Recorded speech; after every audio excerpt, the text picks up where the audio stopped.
पेड़ पर एक तोता माँ लाली अपने 2 बच्चों अट्टू पट्टू के साथ रहती थी। वह पेड़ और स्थान दोनों सुरक्षित थे। वे तीनों बहुत प्रसन्न रहते थे। एक दिन उनकी खुशी उनसे रूठ गई। पेड़ के निचले भाग से तेज आवाज आने लगी। माँ, यह आवाज कैसी आ रही है? तोता माँ लाली ने नीचे देखा तो उसका मन दुख से भर गया। एक आदमी कुदाल से पेड़ को काट रहा था। बेटा, इस पेड़ को काटा जा रहा है। अब हमें अपना घोंसला छोड़ना पड़ेगा। माँ, वह पेड़ क्यों काट रहे हैं? उनसे कह दो ना, ये हमारा घर है। आखिर हम कहाँ जाएंगे? बेटा, हम छोटे जीव हैं, हमारी फरियाद नहीं सुनी जाएगी। अब हमें यहाँ से जाना होगा। अब कहीं और घर बसाना होगा। माँ, एक बार उस इंसान से बात करके तो देखो। तोता माँ लाली नीचे चली गई। भाई साहब सुनिए, आप इस पेड़ को मत काटिए, हमारा बना बनाया घोंसला उजड़ जाएगा। देखो, मुझे अपना घर बनाने के लिए लकड़ियों की जरूरत है। मैं तो पेड़ काट कर रहूंगा। तुम मेरे पेड़ को छोड़कर कहीं दूसरे पेड़ पर बसेरा कर लो। लाली जान गई कि अब इस आशियाने को छोड़ना ही पड़ेगा। कुछ देर बाद वह अपने दोनों प्यारे बच्चों को लेकर वहाँ से चल पड़ी। उसके बच्चे ज्यादा दूर नहीं उड़ सकते थे। माँ, तो दूर नहीं जा सकते, हम थक गए हैं। यहीं कहीं पास के पेड़ पर बसेरा कर लो ना। बेटा, मैं हर पेड़ पर नजर डाल रही हूँ। सही जगह मिलने पर ही हम घोंसला बना सकते हैं। कुछ दूर जाने के बाद एक पेड़ लाली को नजर आ गया, जहाँ घोंसला बनाने की सही जगह भी थी। उन्होंने पेड़ से प्रश्न किया, पेड़ भैया, मैं और मेरे बच्चे बेघर हो गए हैं। हमें रहने के लिए एक सही जगह चाहिए। क्या हम आपकी डाली पर घोंसला बना सकते हैं? नहीं नहीं, मेरी डाली पर घोंसला मत बनाओ।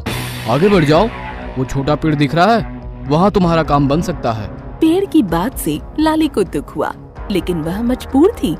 उसके मन में सवाल आया कि आखिर पेड़ ने मना क्यों किया। मना करने के साथ साथ आगे के पेड़ का रास्ता भी दिखा दिया। दोनों बच्चों को लेकर वह आगे उड़ चली। वह छोटा पेड़ आ गया। अरे भैया, मैं बड़ी देर से परेशान नन्हे बच्चों के साथ उड़ती चली आ रही हूँ। आपकी डाली पर घोंसला बनाना चाहती हूँ। आप मना तो नहीं करेंगे ना? अरे नहीं नहीं, मैं भला क्यों मना करूँ। बना लो शौक से घोंसला।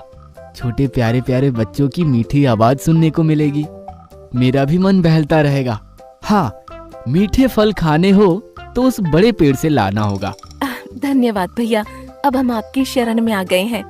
हमें पूरा विश्वास है कि जीवन अच्छा गुजरेगा। लाली ने एक घोंसला बनाना शुरू कर दिया। इसी बीच अट्टू ने प्रश्न कर दिया, माँ, उस बड़े पेड़ ने मना कर दिया, इस छोटे पेड़ ने हमें अपना लिया। दूसरी बात, छोटे पेड़ ने मीठे फल के लिए बड़े पेड़ का रास्ता क्यों बता दिया? माँ, उस बड़े पेड़ का फल मीठा है, फिर उन्होंने कड़वी बात क्यों कही? मेरे प्यारे बच्चों, उसके पीछे भी जरूर कोई कारण होगा। पेड़ तो सदैव देना जानते हैं, कुछ लेना नहीं जानते। फल, छाया, लकड़ी और हम जैसों के लिए घर भी देते हैं। ये छोटा पेड़ भी पूरी तरह से सुरक्षित है। वे तीनों घोंसला बनाकर बड़े प्रेम से रहने लगे। अट्टू पट्टू भी बहुत प्रसन्न रहते थे। कई बार वे उसी छोटे पेड़ का फल खा लेते थे। एक दिन लाली आसपास का इलाका जानने के इरादे से आगे निकल गई। कुछ देर तक जब लाली नहीं लौटी, तब बच्चे अपने घोंसले से सर निकालकर बहुत बेसब्री से अपनी माँ का रास्ता देखने लगे।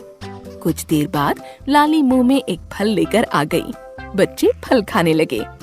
माँ, यह फल तो बड़ा स्वादिष्ट और मीठा है। आपने इसे कहाँ पाया? मेरे बच्चों, ये फल उसी बड़े पेड़ से तोड़कर लाई हूँ। उन्होंने ही मुझे आवाज देकर बुलाया था।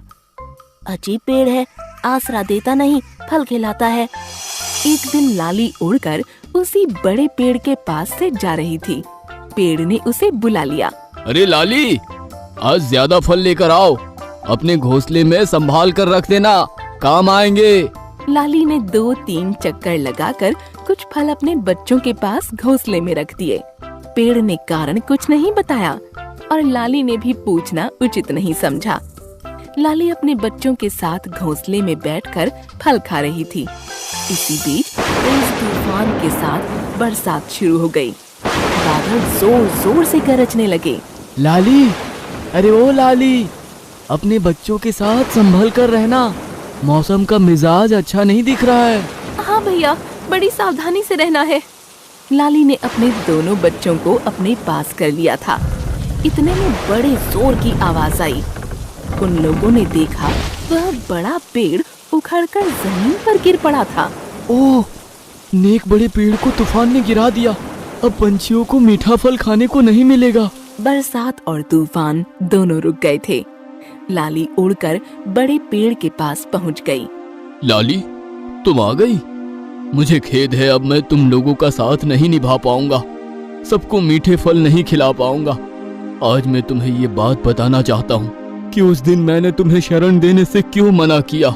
दरअसल मेरी जड़ें बहुत कमजोर हो गई थी। मैं जानता था कि वे तेज तूफान का झटका नहीं सह पाएंगी। मैं नहीं चाहता था कि कोई मेरी डाल पर घोंसला बनाकर खतरा मोल ले, इसीलिए मैंने तुम्हें मना कर दिया और छोटे पेड़ का रास्ता बता दिया। मेरे फल खाओ और अपने बच्चों के लिए ले जाओ, अभी भी ये ताजे हैं। बड़े पेड़ भैया, आप बहुत अच्छे हैं। आपकी भावना सदैव अच्छी रही है। आपके प्यार की मिठास को मैं सदैव याद रखूंगी। बड़े पेड़ की बातें सुनकर लाली का मन भर आया था। वह समझ चुकी थी कि स्वभाव की मिठास सदैव फल में भी रहती है।